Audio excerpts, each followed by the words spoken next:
नफरत का सबसे बड़ा कारण देश में अन्याय है।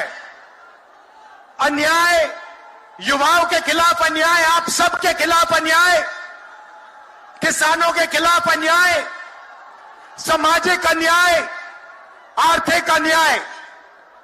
प्रधानमंत्री जी 2-3 बड़े अरबपतियों के लिए काम करते हैं, 2-3 लोगों के लिए काम करते हैं। उनका 16 लाख करोड़ रुपया प्रधानमंत्री ने पिछले 10 सालों में माफ किया है। मैं आपसे पूछना चाहता हूं, उन्होंने हिंदुस्तान के किसान का कितना कर्जा माफ किया? देश में जब भी बदलाव आता है, वो बिहार में तूफान शुरू होता है। यहां से तूफान बाकी प्रदेशों में जाता है।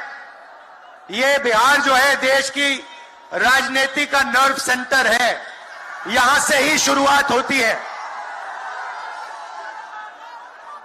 आज देश में विचारधारा की लड़ाई है।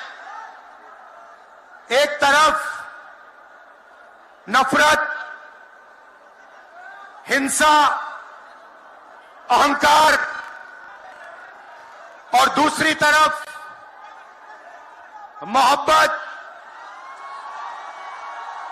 भाईचारा और एक दूसरे की इज्जत। जैसे मैंने यात्रा में कहा,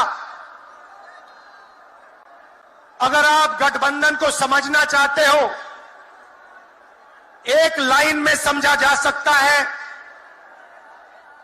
नफरत के बाजार में मोहब्बत की दुकान खोलते हैं हम।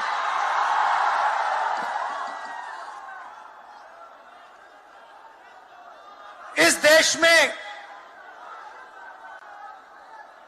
नफरत क्यों फैल रही है? यह नफरत का देश नहीं है, आप सब जानते हो। आपके दिल में, हिंदुस्तान के नागरिकों के दिल में नफरत नहीं है, मोहब्बत है, प्यार है, एक दूसरे का आदर है।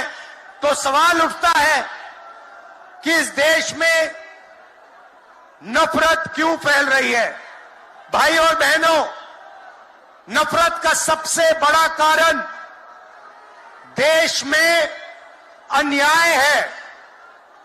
अन्याय, युवाओं के खिलाफ अन्याय, आप सबके खिलाफ अन्याय, किसानों के खिलाफ अन्याय, सामाजिक अन्याय, आर्थिक अन्याय।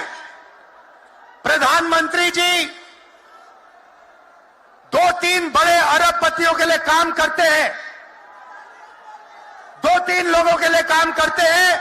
उनका 16 लाख करोड़ रुपया प्रधानमंत्री ने पिछले 10 सालों में माफ किया है। मैं आपसे पूछना चाहता हूं, उन्होंने हिंदुस्तान के किसान का कितना कर्जा माफ किया? हिंदुस्तान के मजदूरों का कितना कर्जा माफ किया? इसीलिए देश में नफरत फैल रही है। 40 साल से सबसे ज्यादा बेरोजगारी आज हिंदुस्तान में है। क्यों?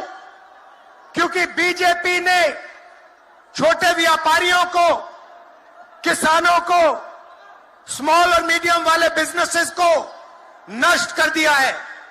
एक तरफ नोटबंदी की, दूसरी तरफ जीएसटी लागू की। नतीजा यह हुआ, जो लोग इस देश को रोजगार देते हैं, छोटे बिजनेस वाले, स्मॉल और मीडियम बिजनेस वाले, उन सब का काम बंद हो गया। जहां भी देखो बड़े बड़े उद्योगपतियों की मोनोपोली बन रही है। एक उद्योगपति के हाथ में हिंदुस्तान के सारे पोर्ट, एयरपोर्ट, इंफ्रास्ट्रक्चर, डिफेंस की इंडस्ट्री, सारी की सारी नरेंद्र मोदी जी ने एक उद्योगपति को पकड़ा दी।